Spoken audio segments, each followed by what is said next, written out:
What if I told you the Avengers are heading into their biggest battle with one of their weakest lineups ever? Doctor Doom is coming, and that alone sounds terrifying. This is a villain who can challenge some of Marvel's strongest heroes.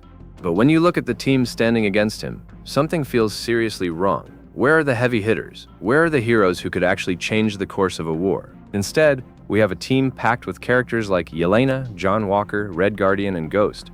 And individually, most of them are nowhere near the level of the Avengers we used to have. That becomes a huge problem when your enemy is Doctor Doom. Think about Spider-Man for a second. Even the younger version of Peter Parker has shown strength far beyond what some members of this team can handle. He has lifted massive debris, stopped superhuman attacks, and casually dealt with situations that would be a nightmare for ordinary people.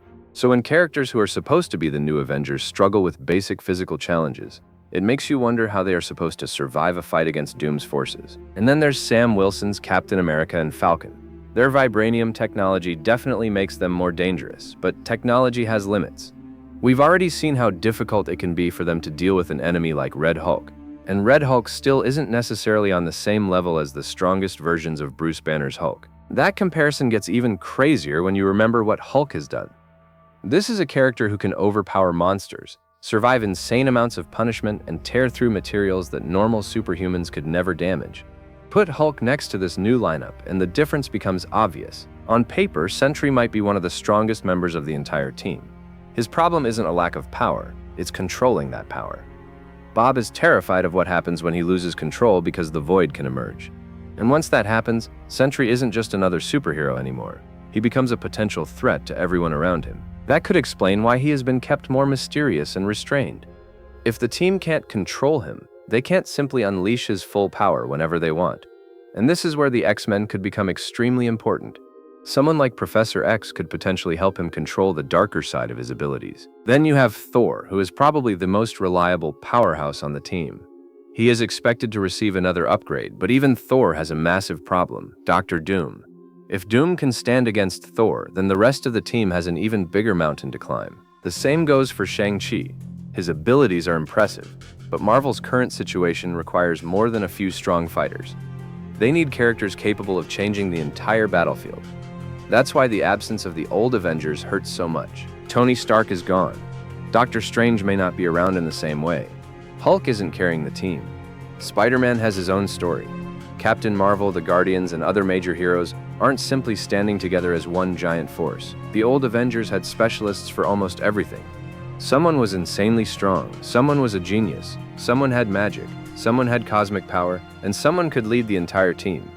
Now, a lot of the new members overlap. Look at John Walker, Red Guardian, and Bucky. They are all built around the super soldier concept. They may have different personalities and equipment, but their basic role is similar. That makes the team feel less diverse when compared with the original Avengers. And then there's Ghost. Her abilities are unique, but much of her effectiveness depends on her technology. Against the right opponent, that could become a serious weakness. If someone like Magneto can interfere with the technology she relies on, suddenly one of the team's more unusual fighters becomes much less useful. Seeing the X-Men return is exciting, especially with the classic costumes and familiar characters. But if some of their biggest powerhouses are missing, the team still feels incomplete. Storm is the perfect example. She is one of the most powerful X-Men ever, and her abilities could add something completely different to this conflict. Imagine Storm fighting alongside Thor, lightning against lightning, two gods of the battlefield, both controlling the sky. That kind of interaction could have been incredible. If Marvel really wants the X-Men to feel like a serious threat, leaving out someone with Jean's potential is a strange choice. Yes, Jean can become ridiculously powerful, but even without going completely cosmic, her presence would immediately raise the team's ceiling. And all of this leads to the biggest problem. Doctor Doom isn't fighting them alone. He has an army. You can have Thor, Sentry, Captain America, the X-Men, and every other hero on the battlefield. But if Doom arrives with an army of enhanced humans, mutants, machines, and other powerful forces, the heroes have to divide their attention. They aren't fighting one villain anymore. They are fighting an entire war.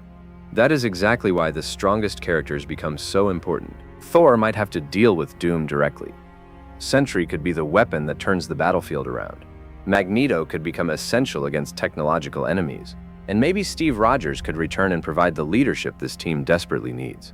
The movie could end up depending on only a handful of characters while everyone else becomes background support. Back then, almost every member had a clear purpose.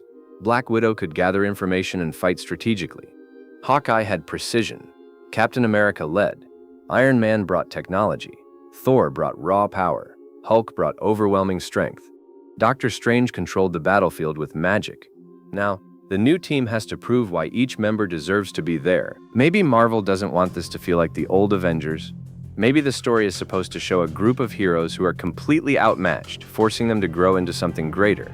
Because if this team starts the movie weak and somehow manages to stand against Doctor Doom by the end, the payoff could be huge. But if the movie simply throws these characters into a massive battle without giving them a reason to matter, then the audience is going to ask one simple question: where are the real Avengers? Because right now, the biggest threat in the MCU is facing a team that looks like it is missing almost every character who could realistically turn the tide.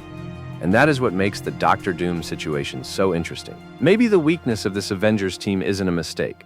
Maybe it's the entire setup. They don't need to start as the strongest team. They just need to survive long enough to become one. And if Marvel pulls that off, this weakest Avengers team could end up becoming one of the most important teams we've ever seen. Let me know your thoughts in the comments. And if you enjoyed the video, make sure to subscribe for more Marvel theories and breakdowns. Thanks for watching, and I'll see you in the next one.